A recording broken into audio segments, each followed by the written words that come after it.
Hi, it's a great day in sports analytics. I'm Victor Holman, sports analytics expert, and welcome to the Sports Analytics 3-Minute Drill, where we break down sports analytic methods and explain how they're being used today in the world of sports.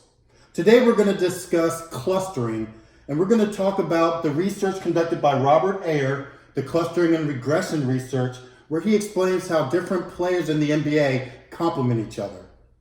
So let's begin.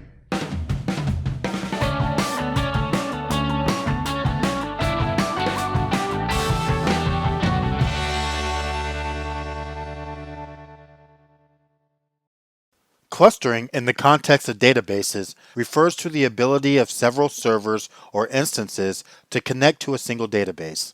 An instance is the collection of memory and processes that interacts with a database, which is the set of physical files that actually store the data. Big twos and big threes, analyzing how a team's best players complement each other. Why do some teams appear to underperform while others seem to overperform? Looking at a team with several star players leads to high expectations, yet the team does not live up to these expectations. Contrarily, teams that lack star power are able to play and win beyond what any stat indicates they should be able to.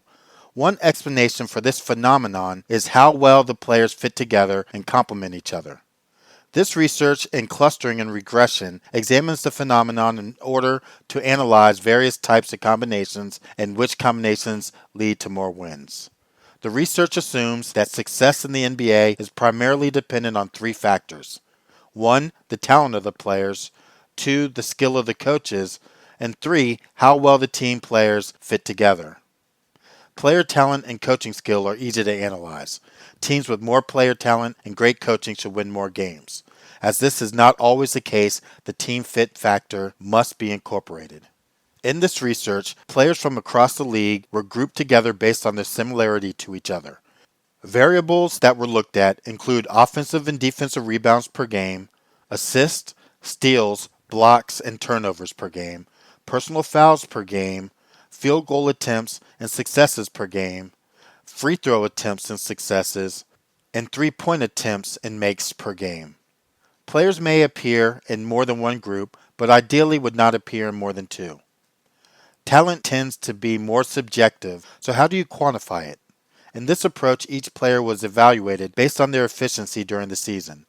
This was done by adding up points, rebounds, assists, steals, blocks, field goals made, free throws made, and turnovers, and then subtracting that from the total field goals attempted and free throws attempted. The number of minutes played was used to weight these efficiencies. The outcome then allows us to rank the players in terms of talent, which then provides an estimate of the total talent on a team. Some conclusions from this clustering and regression research were what you would expect, but others were more unexpected. First, how players are combined together has a significant impact on the number of wins. Players belonging to the same group do not work well together. They are bringing the same talents to the table and therefore do not create a well-rounded, effective pairing. Talented players from different groups tend to mesh better together and be more effective. One unexpected outcome is that teams with two high-scoring guards do appear to have a good fit as they exceed the expected outcome. Analysts could take the efficiency stats of the various players and work out combinations that would provide the ultimate fantasy team. Teams could use this research to determine which available players would best complement the players already on the team, forming the best fit and thus, hopefully, the best chance of winning games. Thanks for watching this video, and I hope you found it informative. If you'd like to learn about a groundbreaking approach for leveraging analytics to get players to execute team strategy, check out my Agile Sports Analytics framework, software, and mobile app. If you'd like to know how your team or sports organization can leverage analytics across the 7 key maturity areas and 26 best practices, check out my Sports Analytics Maturity Model and take the free comprehensive Sports Analytics Maturity Assessment. To learn more about this and 150 different sports analytic methods, purchase my book, Sports Analytics from A to Z, available on Amazon. And if you need help developing analytic models that create a competitive edge, contact me for a free consultation at www.agilesportsanalytics.com or call me at 888-861-8733.